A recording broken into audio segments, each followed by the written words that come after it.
तो चलिए आज हम लोग देखते हैं कि 1 न्यूटन बराबर 10 टू द पावर 5 डाइन होता है। डाइन वो वाला डाइन नहीं, ये फिजिक्स वाला डाइन, ठीक है।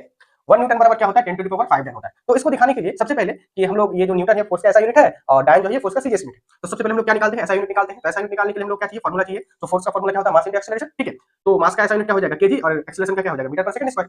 तो केजी मीटर पर सेकंड स्क्वायर को हम लोग क्या लिख सकते हैं, 1 न्यूटन लिख सकते हैं। उसी प्रकार सीजीएस यूनिट ऑफ फोर्स क्या हो जाएगा, मास का हम लोग क्या लिखेंगे, ग्राम, और एक्सीलरेशन का क्या हो जाएगा, सेंटीमीटर पर सेकंड स्क्वायर। और इसी ग्राम सेंटीमीटर पर सेकंड स्क्वायर को हम लोग क्या लिख सकते हैं, डाइन लिख सकते हैं, ठीक है।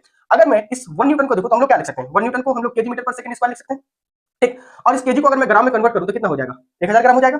और इस मीटर को अगर मैं सेंटीमीटर में कन्वर्ट करूं कितना हो जाएगा, 100 सेंटीमीटर हो जाएगा, ठीक। तो देखो, तो इसको हम लोग क्या लिख सकते हैं, 3 टू 0 है तो 10 टू पावर 3 लिख सकते हैं, और यहाँ पर 2 0 है तो 10 टू पावर 2 लिख सकते हैं। यहाँ पर देखो बेस सेम है, बेस सेम है, और बेस आपको पता होगा अगर बेस सेम होता है तो पावर क्या हो जाता है, जुड़ जाता है। तो क्या हो जाएगा, बेस का बेस रह गया, और यहाँ पर 3 और 2 कितना हो गया, 5 हो गया। और इस ग्राम सेंटीमीटर पर सेकंड स्क्वायर को क्या लिख सकते हैं, डाइन लिख सकते हैं। तो यहाँ पर देखिए तो 1 न्यूटन बराबर 10 टू पावर 5 डाइन हो गया कि नहीं हो गया, मतलब 1 न्यूटन बराबर 10 टू द पावर कितना होता है, 5 डाइन के बराबर होता है।